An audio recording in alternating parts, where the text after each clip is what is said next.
Greetings all, I am Ruger and I am not coming to you from the bunker today.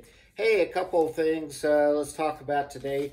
One of the first things was a follow-up question on my video about the CDC Level 3 that I reported that they actually have a travel warning in effect for central China due to the novel coronavirus that we're dealing with. And one of my viewers asked, what are the different levels of CDC warnings and what do they mean?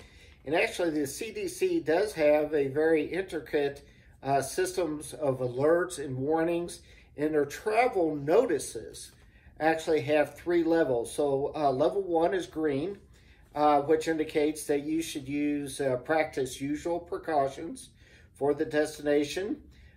Be aware of the travel health notice and/or destination page, and that includes being up to date on all recommended vaccines. And this is interesting, practicing appropriate mosquito avoidance. Now, level 2 is actually an alert, which means to practice enhanced precautions for the destination.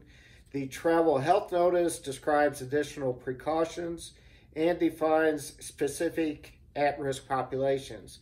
We actually are at a level 3 for central China, which is the red level. It is actually a warning. And essentially what it says is don't go there unless you need to.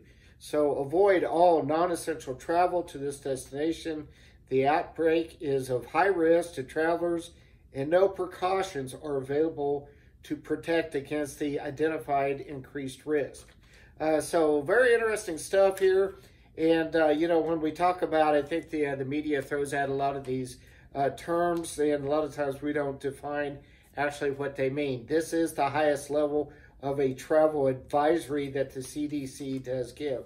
Now, for my prepper friends, something that I think we can learn from this situation, actually, the Chinese government has put quarantines in place for a significant amount of central China. And the epicenter actually has been under quarantine just a little over 48 hours, going on 72 hours.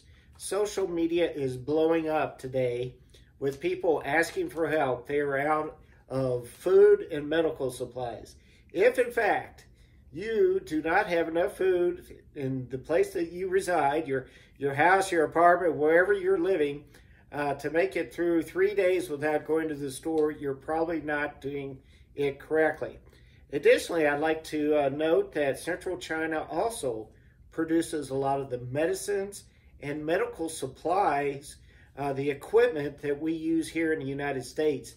If, in fact, we have supply disruptions, some of our just-in-time inventory practices might come to bite us. So, these are a couple things to be aware of. As usual, this is I Am Ruger. I'm not coming to you from the bunker today. And as always, let's be careful out there.